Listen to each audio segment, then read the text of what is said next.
Hey guys, what's going on? In this video we're going to talk about hearing tests once again.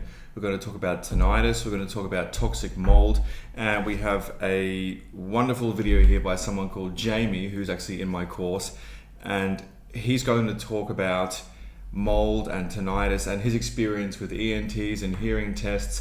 And this is such a great video because I really think that you're going to be able to relate to this. Now, where to begin? There's a lot to cover in this video. So let's talk again about hearing tests. And I've already done a video on hearing tests. And if you have just hearing loss and you don't have the symptom of tinnitus, so you don't have ringing in your ears, then it would make sense to get a hearing test every 6 months or whatever your ENT recommends. You can actually track your hearing loss because you can hear beeps, you can't hear beeps, you can distinguish which words are being said, so on and so forth. However, if you have tinnitus, you have a ringing in your ears, and you get a hearing test for the sake of determining whether or not you have hearing loss. It's called an audiogram.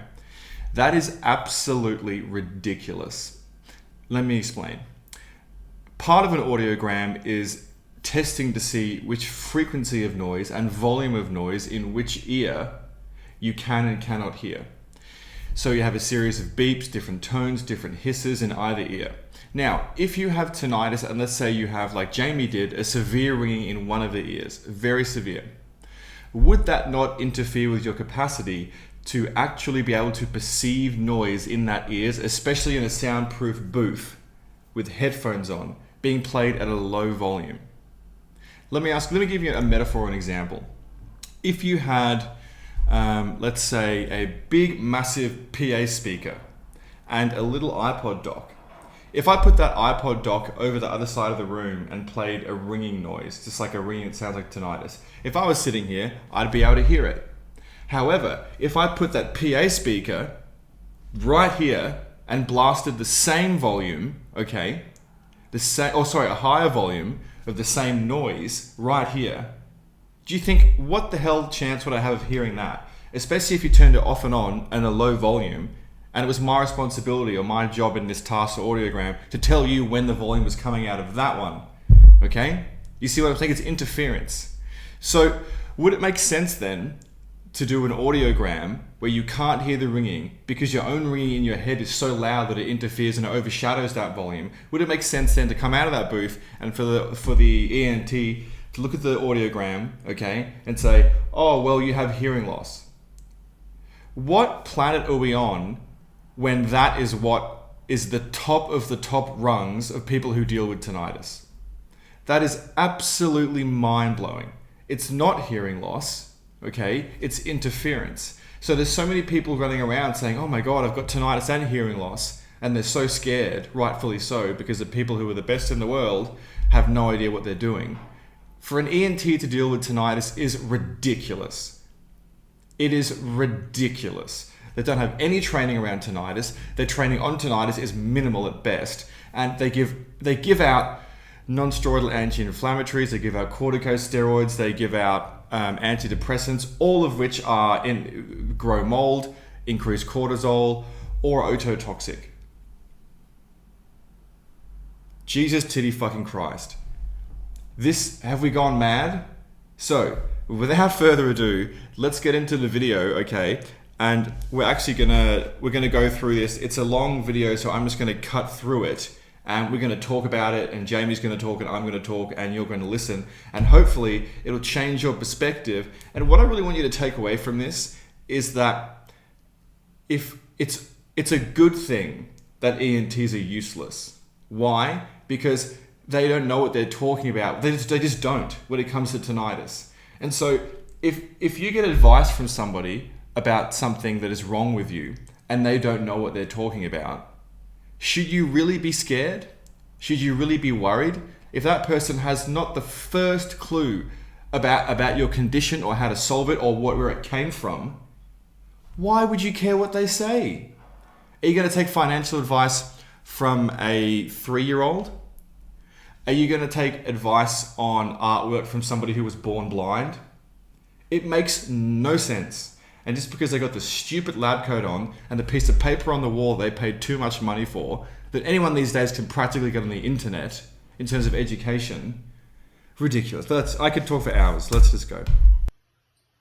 Hey guys, Jamie Hutchins here. Some of you might know me from the Silencers group. I've been in there for a couple of years working the program, and I've had really good success with it. I want to thank Liam for that, for doing all the hard work and then giving it to us like he has. Thanks, Liam. You're the real hero. So, but today I want to say, talk to you about the hearing test I had a few days ago. My company I work for requires that I have a hearing test once every 2 years. So, I've been taking these tests for about 12 years. 2 years ago, when I took the test then, I had really, really loud tinnitus in my left ear.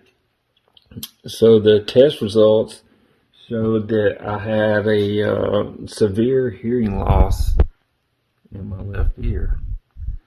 When really, I just couldn't hear those high-pitched noises to press the little button on, because I had tinnitus at that range, and that's what I was always hearing.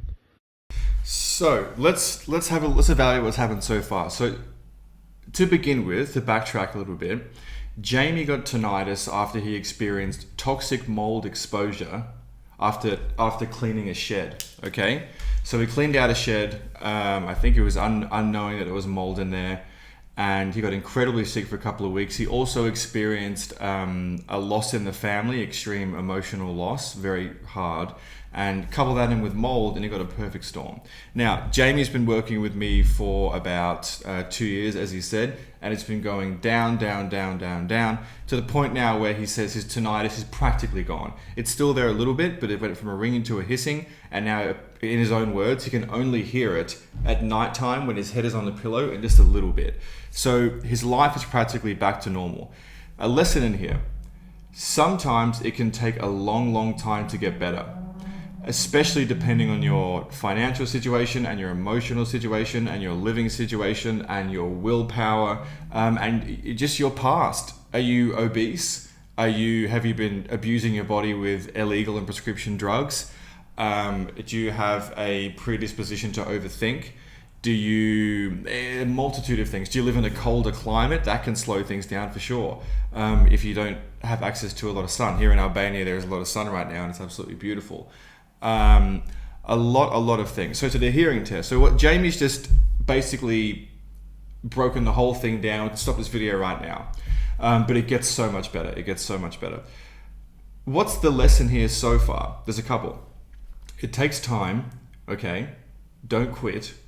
And hearing tests with tinnitus to determine hearing loss are a joke. Now, you can get a pressure test that can determine whether you have eustachian tube dysfunction.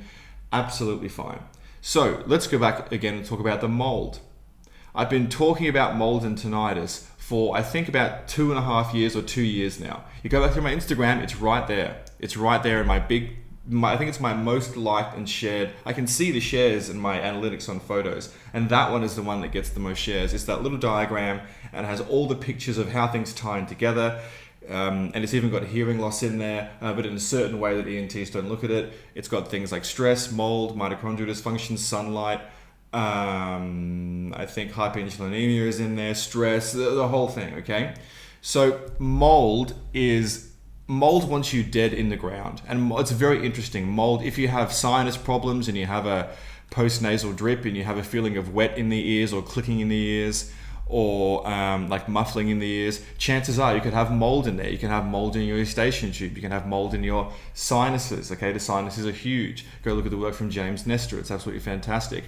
What mold does is you need to understand, guys, if you live in a moldy home, that's bad, very bad. If your car has mold, that's bad. If you live in a moldy workplace, you got to solve it.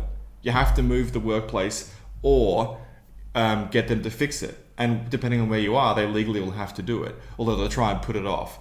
Now, there's some amazing books. There's one book called Toxic. I forget the author. It's on my Kindle. But he talks about a specific gene that people have that actually helps you deal with mold and get rid of it. However, I think it's about 25% of the world population, estimated of course, don't have this gene. So you can be living with your family and you can have mold in your home or your bathroom or whatever, and you could be the one out of the four of you that gets affected. And they'll be fine. And you'll wonder what's going on with me. It must be some sort of thing. No, it could be the mold. And as I go through and I work with people, it's incredible how many people have mold. Now, if you're exposed to mold just one time, it can live in you forever.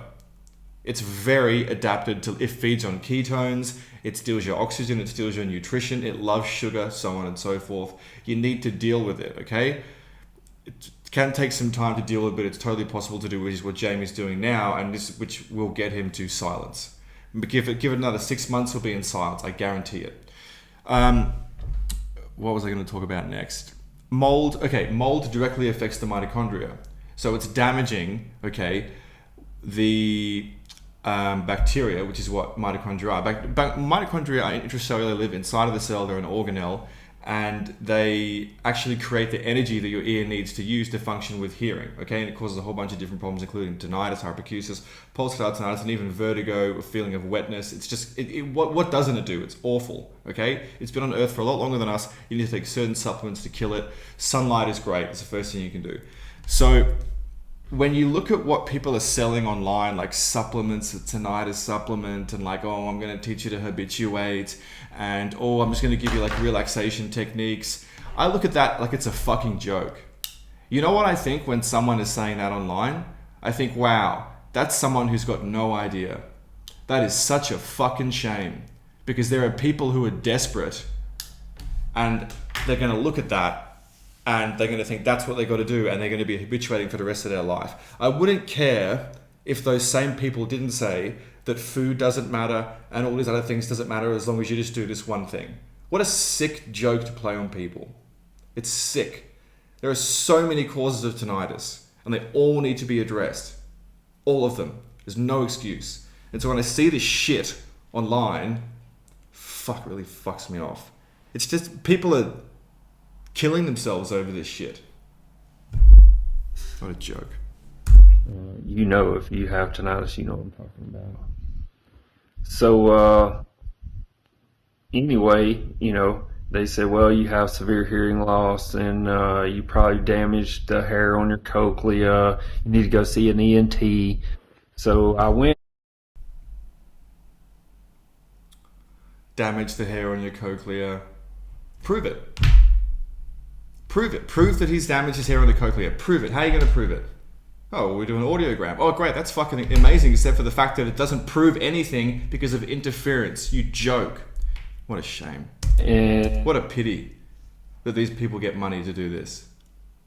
Went to 2 different ENTs. Both of them told me, oh, yeah, you have tinnitus and there's no cure for it. And the last one I went to said, yeah, you have tinnitus, there's no cure for it, and you should take this prescription I'm going to give you and go home and take one because it'll help you sleep and get to know Jesus and pray to him because you're going to have this the rest of your life.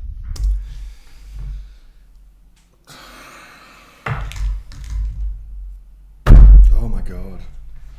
So I've got a story on that actually. There was a woman who contacted me who was beside herself with fear, rightfully so, because you know what happened? She went to an ENT just like Jamie did, and ENT said there's nothing you can do, but then that ENT took it a step further, called all the nurses in, they all laid a hand on her as she sat there, and they all prayed for her to deal with this for the rest of her life and be okay. I'm sorry, is that even fucking legal to do? To put someone in that amount of fear? Who does that? ENTs do not have the right to talk about something they don't know about. Jesus. Titty fucking Christ. Whatever. So, I went home and I did not take any of the prescription pills. As you shouldn't. Look, I can't tell you what to do and what not to do, seriously, legally, because I don't know what you're taking, what you're not taking, and some people have benefited temporarily, of course, from certain antidepressants, and they really have. But I can tell you that it was Georgia Eade who, she's a psychiatrist, who pointed out that every single prescription drug is neurotoxic. How is that going to help tinnitus? The answer is it's not. It's going to make it worse. Good one, ENTs. I actually started searching YouTube and I found Liam, and man, I'm thankful I did. Look, I said, you know what? I don't have anything else to lose. I'm gonna get in this guy's program, and I'm just gonna go for it because I don't have anything else to lose. So and 2 years later now, I've had really good results with his program. And so I took a hearing test a few days ago. This is beautiful. This is my favorite part of the video. Listen to this. And the results came back, and I have significant improvement in my hearing in my left ear. So, significant improvement in the hearing. That's interesting. Let's go back to the topic of stereocilia, of broken hair cells. So what was it, ENT? Because obviously you gave them the diagnosis of broken stereocilia, which was causing the symptomology of tinnitus. Correct? Yes or no? Yes. So, since his tinnitus is basically gone and his hearing has improved, not that it was ever bad in the first place, but according to your metrics and your studies and your expertise, it improved. So let's work with that because you're the expert. What happened? Was it that his stereocilia was not broken in the first place? Or was it that it healed? But hold on, hold the phone. According to you, stereocilia cannot be broken, cannot be fixed.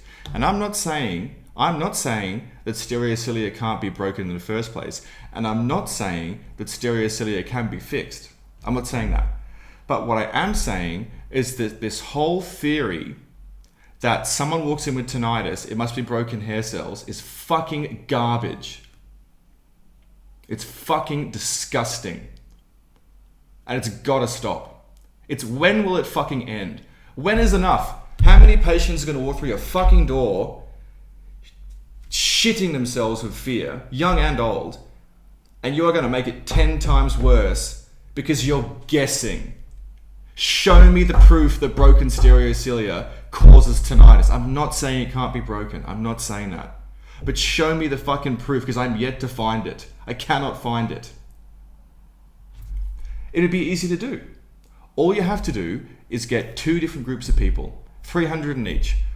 Some people who've never had tinnitus in their life, and the other group who've had tinnitus in their life. And then when they die, you do a fucking autopsy.